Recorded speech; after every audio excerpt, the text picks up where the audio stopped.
Testing. Okay, testing, testing. Okay, sorry about that. Testing, testing. Can y'all hear it? Okay, here we go. All right. Thank you all. Somebody was going to call, somebody tried to call me too and let me know. I appreciate it. So the sound should be there. Sound good now? Okay, we good. We good. Sorry about that. Let me get back. I'm gonna start back. Here we go.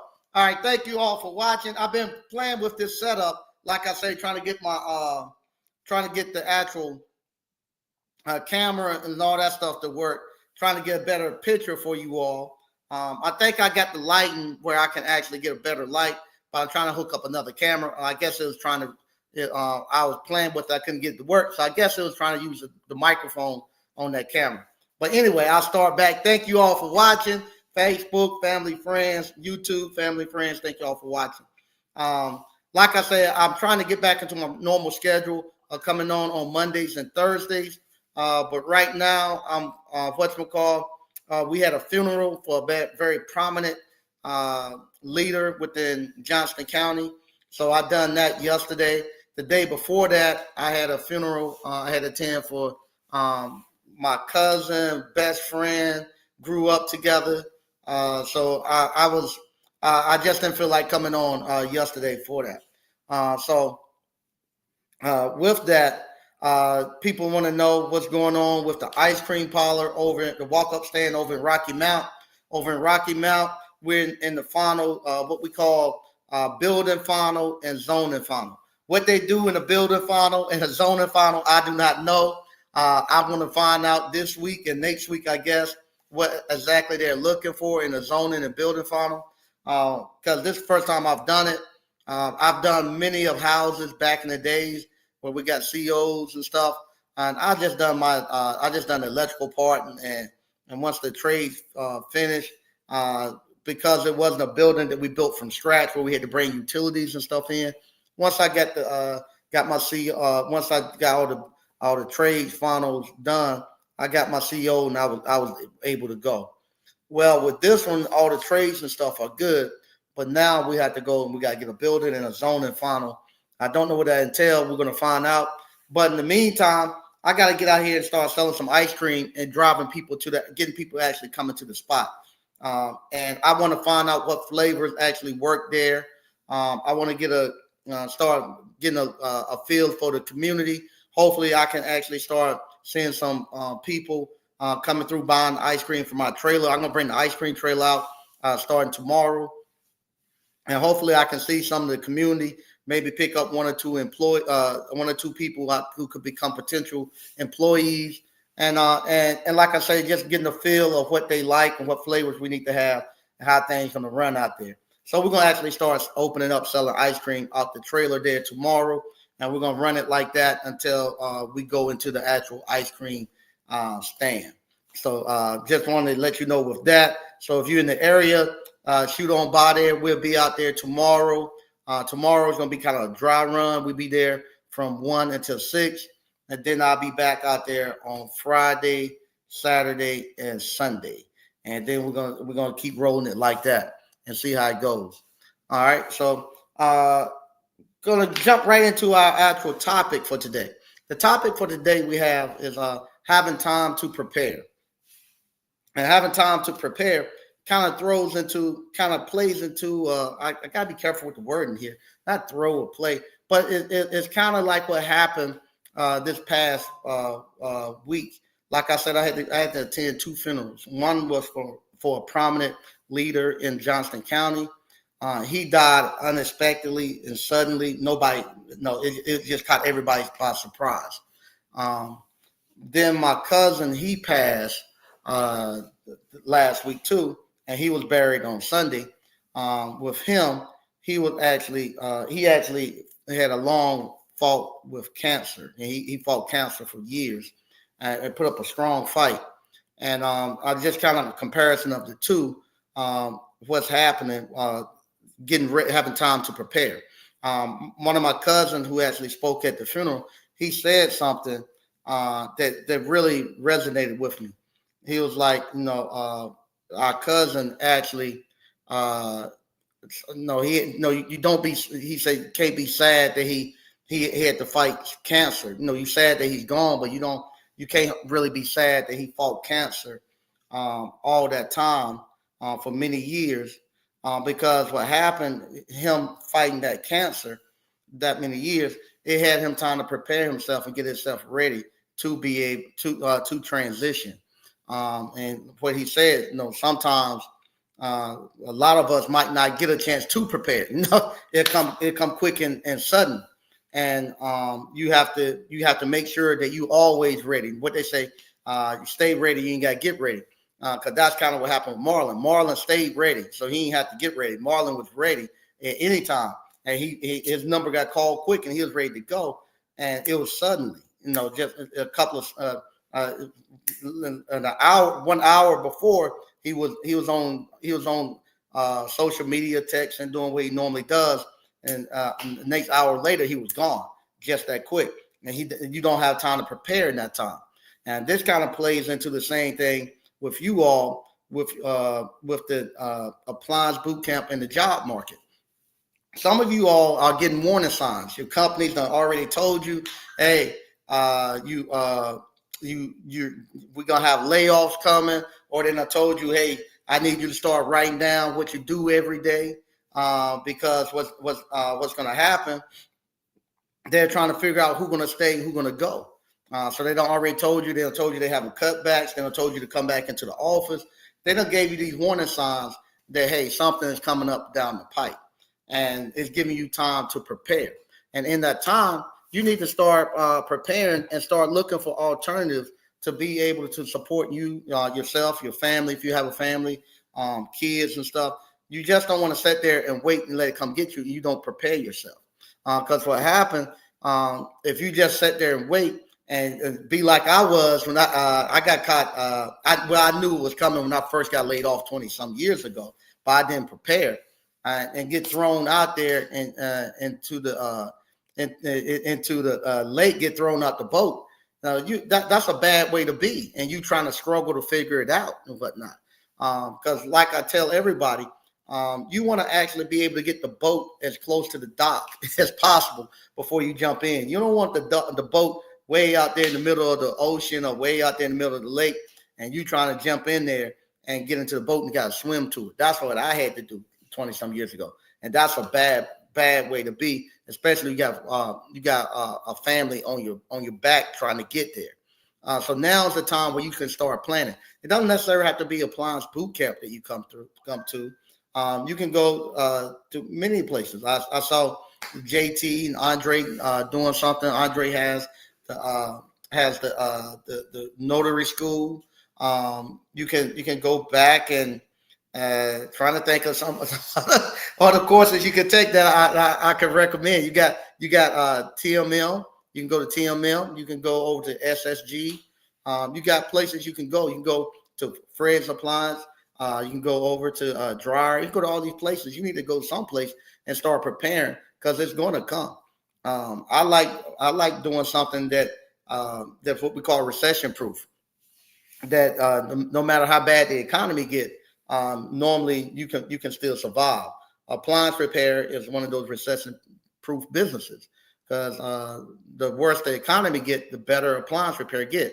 So when the economy is bad, people are not going to go out there and buy new appliances. They're going to try to fix what they have. So appliance repair has always been an industry that always done well in bad economies. Same thing with ice cream. You might not get the family together and go over to Ruth Chris or go over to the Angus Barn and sit down for dinner in a bad economy. But dad go home and cook on the grill. After he cook on the grill, he'll load up all the kids and the wife in the car and say, "Hey, let's go out and go get some homemade ice cream." No, he'll spend $20 to get some homemade ice cream as a treat, but he might not spend that $200 or so going out to get a dinner at Ruth Chris and stuff. So ice cream has always been a recession-proof business. And plus, like they always say, when somebody get heartbroken and they get They're actually depressed. They always get into bed with a pint of ice cream and eat their troubles away. So it's always been something almost like a fix that people use to actually treat themselves when times are bad. And so you want to actually get that boat as close to the dock. So if you start doing it now and start working your business part time, like I tell you, doing 1 or 2 stops a day, and then if it does happen where the economy, they do call your number and tell you, hey, we don't, you got to leave here. You're not no longer employed here. It's not a bad thing because you already started it and you have a plan. And that goes to another thing too. You always want to have a plan because if you don't have a plan, what'll happen? It'll just be total chaos. That goes me with my ice cream parlor down in Selma. Before I got my SOPs done, if we had a huge line and the kids didn't know, we didn't have a routine or we didn't have a process of handling the orders and stuff. When a huge line came, it became total chaos because the kids just got overwhelmed because you had so many people coming in. It wasn't a process. So when they make ice cream, they don't know who ice cream they done made.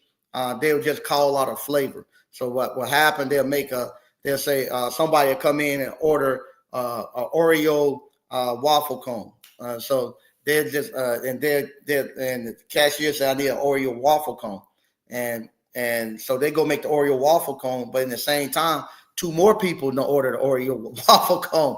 So the first person who ordered it, the scoopers will call out, "Hey, Oreo waffle cone." Well, the last person who ordered think it's theirs. They said that's mine, and they give it to them, and then they go to the next order.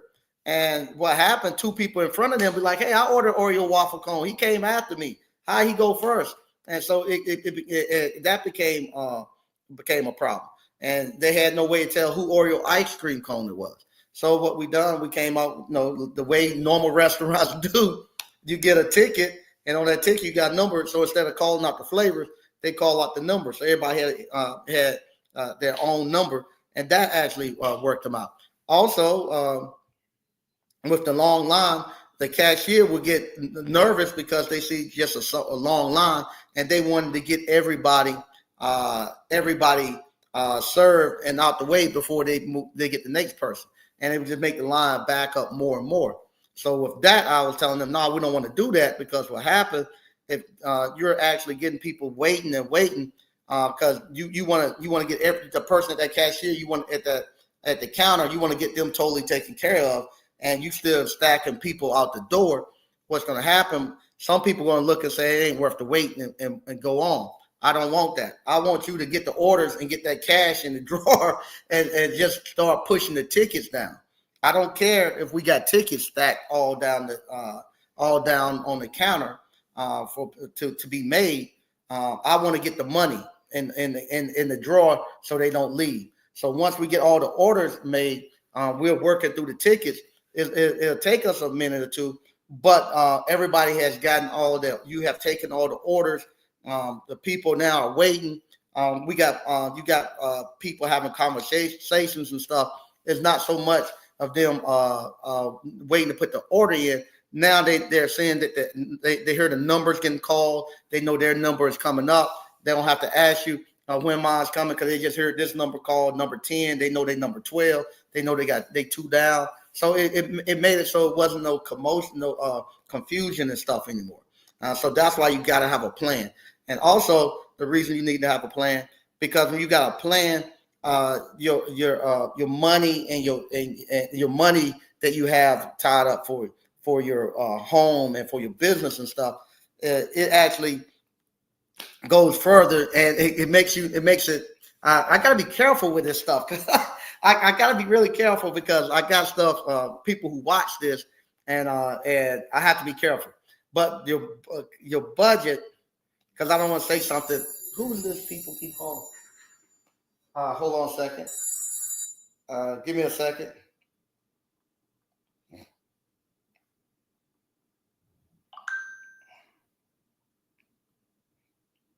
Give me a second.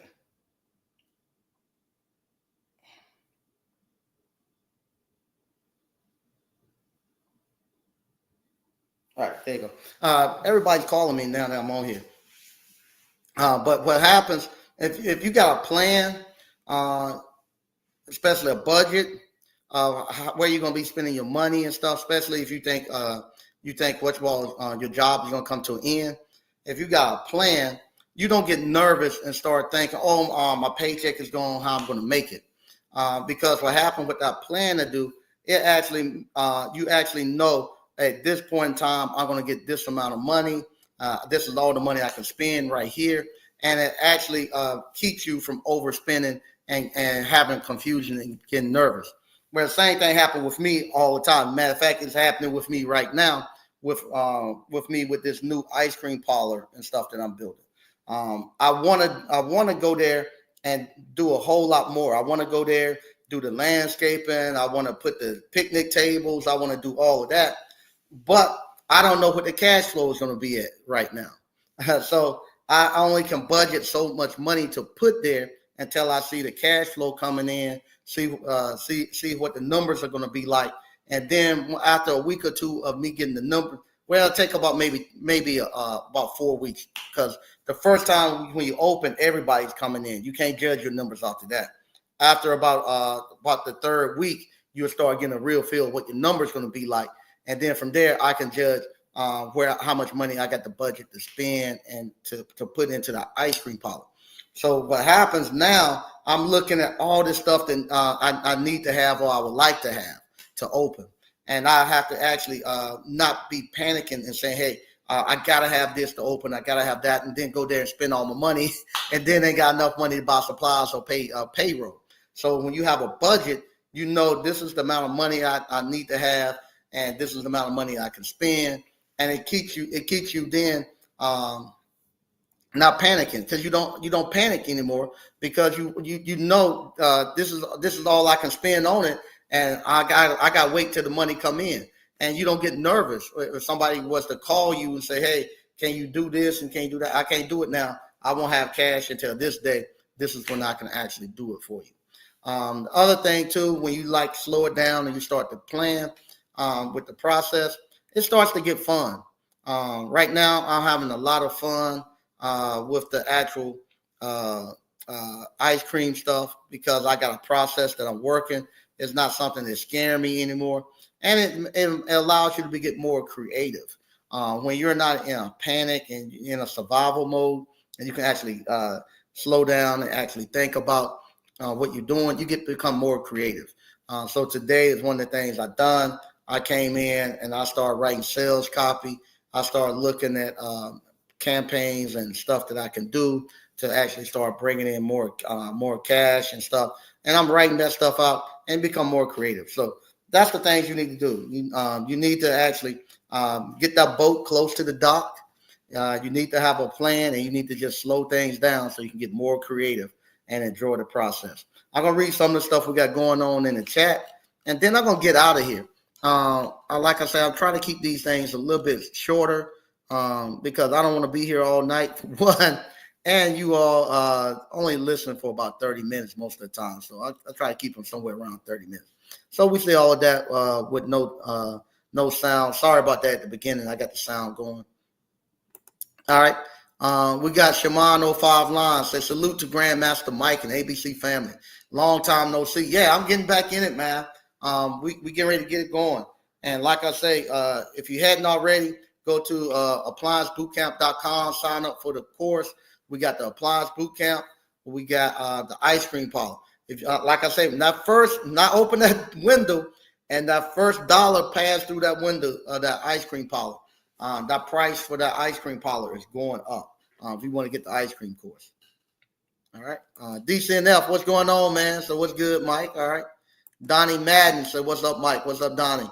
What's going on, Frank? Frank Evans said, what's up, Mike? Tyran TV said, what's up, Mike and ABC fam? What's going on, Tyran? What's going on, Mr. Hodge? Mr. Hodge said, hey, Mike and ABC fam. Hey, how you doing? All right. We got Frank Evans say, you're awesome, brother. Thank you, man. I'm trying to get myself back together. I was telling somebody earlier today, I'm trying to work out again, get myself back in shape. And I go to the gym, and you know me, I ain't gonna read no instructions or nothing. I'm just gonna look at it and try to figure it out. So I'm here doing doing this machine, and I've been doing it for the last month, and I'm putting all this weight on it, and I'm doing all these reps, and I think I'm really doing something. Well, the other day, I looked at the side of the machine. You know, if somebody like me don't read the instruction or nothing, just go at it. On the side of the machine, they have pictures to show you exactly how you do each, how to use the machine. So I looked at it. I said, I'm gonna try that. Man, I jumped on that machine, started doing it the right way, and it's kicking my butt. I can't lift all the weight I thought I could do on it. I'm not doing any weight. All the reps, I can't do the reps. Today, after I got off, I had to go lay down in the truck and go to sleep for about 30 minutes. So I'm trying to get myself back awesome, get myself back in shape.